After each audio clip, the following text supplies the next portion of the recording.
Hello friends and welcome back. So in the previous two sessions we have covered in detail about the JConsole tool. Along with that we have covered the Visual VM, right? How to access the JConsole and Visual VM, and then how to monitor the statistics of your JVMs, how to execute the thread dump, heap dump, garbage collection, how to collect the JFR using the graphical tool as well. Okay. And then now what we are going to cover is we are going to cover the other important point, okay, in the JVM, okay, how to enable the garbage collection logs. So now from JDK 9 onwards, the option has completely changed. The way we have enabling the garbage collection logs in the JDK 8 onward till JDK 8. Okay, it's completely changed now. So if you have some idea of the garbage collection logs and printing the related details, okay, so this is the specific option that we mostly use when we work on the JDK 8. Okay, we specify the print GC and then print GC details and then print date stamps, and then we specify the log file name, right? And then we may have the jar file, or if it is not required, if it is specifically you are going to add in your JBoss JVM or any of the application server JVM. So this is the traditional way we apply in the JDK 8, but from JDK 9 onwards, this option has been changed.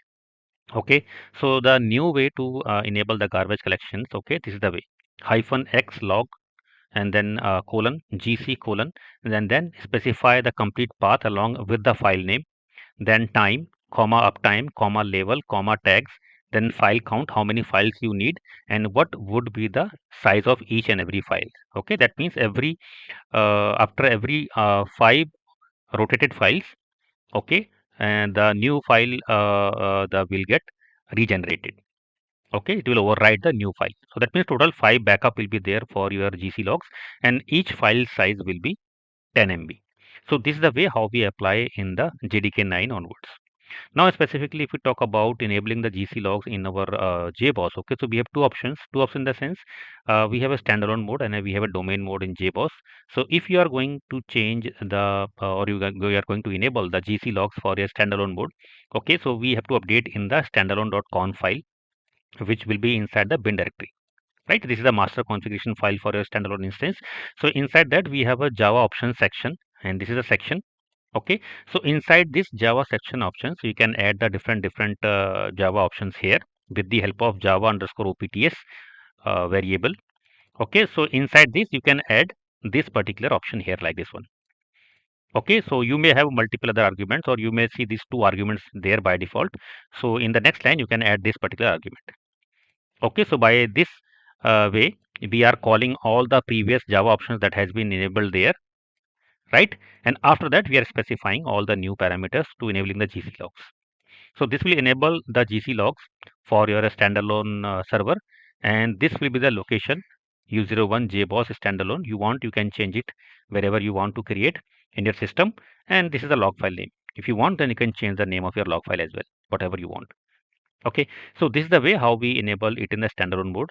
And now when we talk about the domain mode, okay, where we have the multiple servers, which is part of the multiple server groups, and they may be scattered across the multiple different hosts or machines. Okay, so there, because our servers are running on the different host machines, so what we need to do, we need to update the corresponding host file. Okay, so you have to check for which host file it is utilizing, your server is utilizing, right? Because sometimes we do the customizations, we rename the file. So by default the name of the host file is host-secondary.xml. Okay, but it may be renamed, or maybe some different file is getting utilized in your environment. So you can check what is the host file there which is getting utilized in the slave nodes. Okay, and inside that host file, whatever the host file that is getting utilized in your slave nodes, okay, we have to add two different entries. The first entry is you have to look for the this particular search for this particular string. Okay, and this to reach your JVM section. Okay, there is a section called JVMs. Okay, inside this JVM section, the first we need to add a entry for the JVM. Okay, whatever the customization that you would like to apply. Okay, you can add a JVM entry here. Okay, and you can specify the name according to your server. For example, this is specifically JVM customizations we are applying for JVM server 1. So I have given the JVM name as server 1, right? Because you may have a multiple servers, and when we create the GC log files, you definitely need a GC log file with the server name. That means each and every server will have their own GC log file, and for to remember it easily, to identify it easily, we need to specify the server name in the log file. So that means you have to specify a different section for each and every server. So I will show you how to change it for server 1, okay, which is part of the main server group, and similarly you can change it for any of the server which is part of any of the server group, right? So first thing, in the JVMS section, we need to add a JVM entry, okay, for our JVM server 1. You want whatever you want, you can give the name here, okay. And once this entry has been added, okay, this entry need to be activated in your that particular server. So for that you need to go for the server section, okay. You will have a server section for each and every server like this one in your host file. Here you can see server name is server 1 and this is the corresponding group.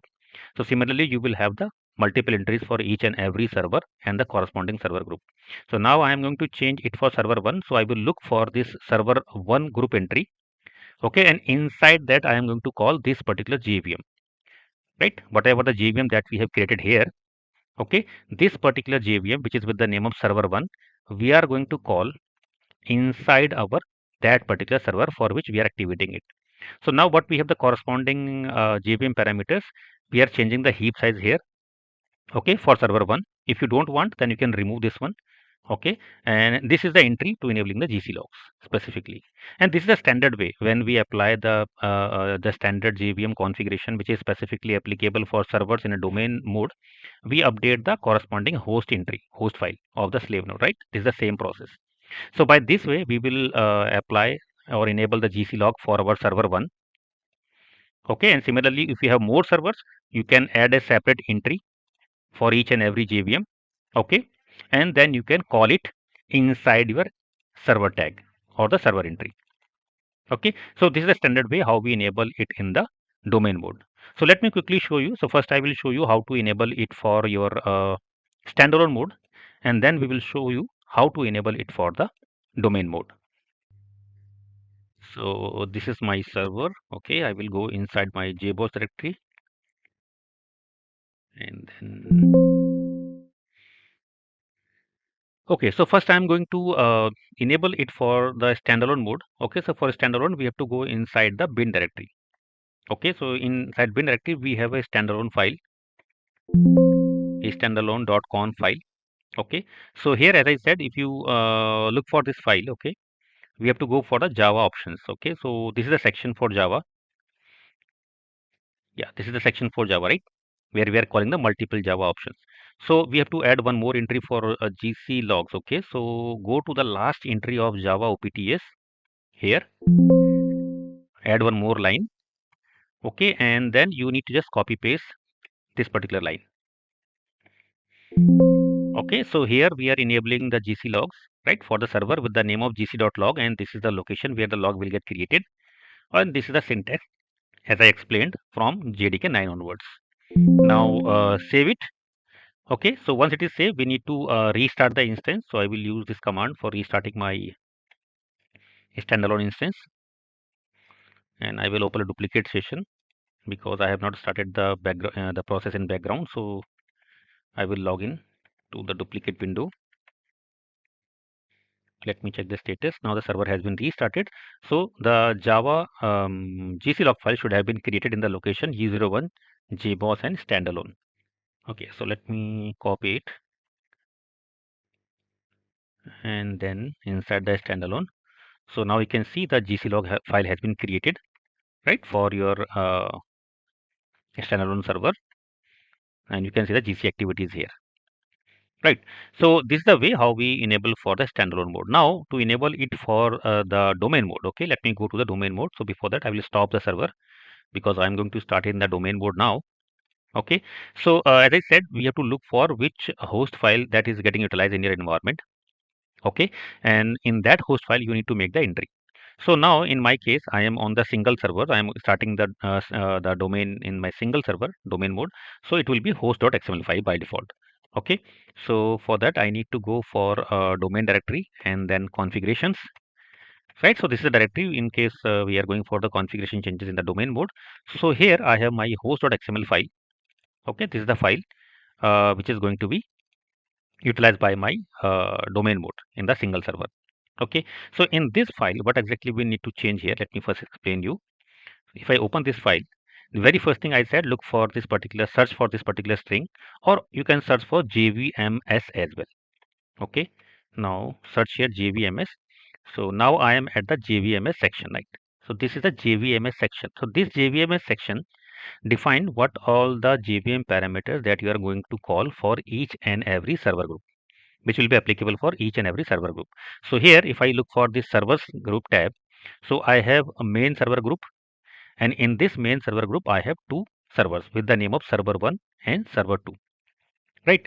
Similarly, I have a other server group which is with the name of other server group, and here we have a server with the name of server 3. So total we have a three servers, two part of main server group and one part of other server group, which we can verify from the console as well. If I go to console here, you can say this is our main server group, right? Here we have two server with the name of server 1, server 2, and then in other server group we have one more server. Let me refresh my screen.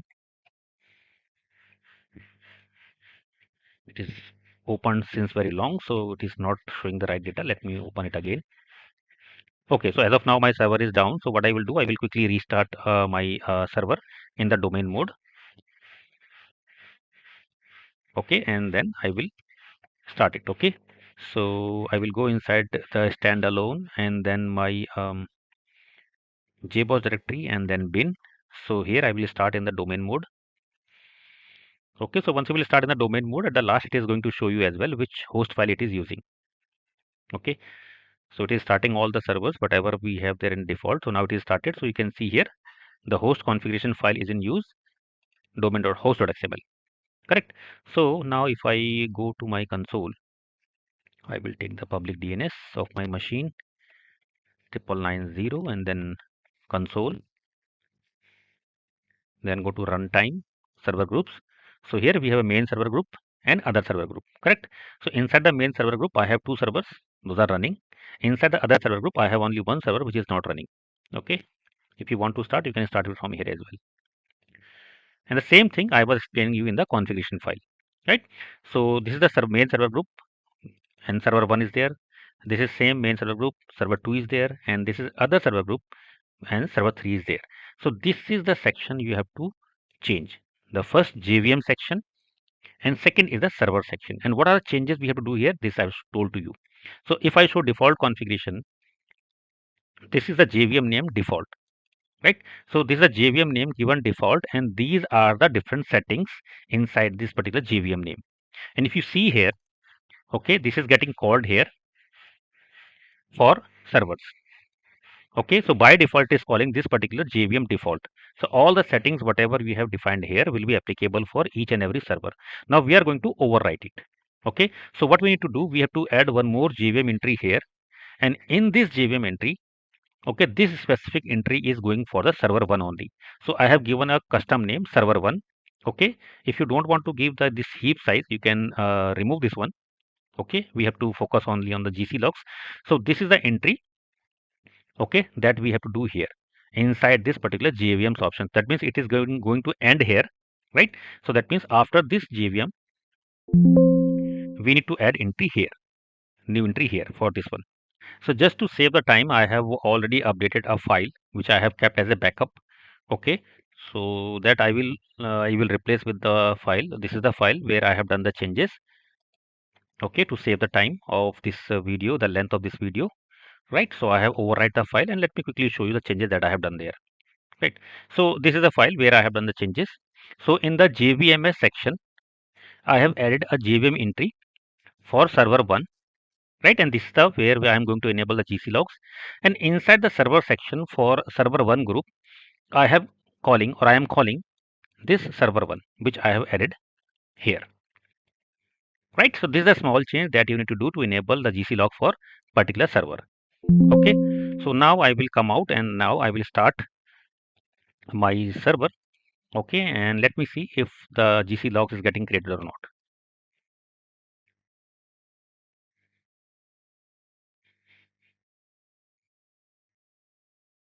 Okay, so now the server has been started.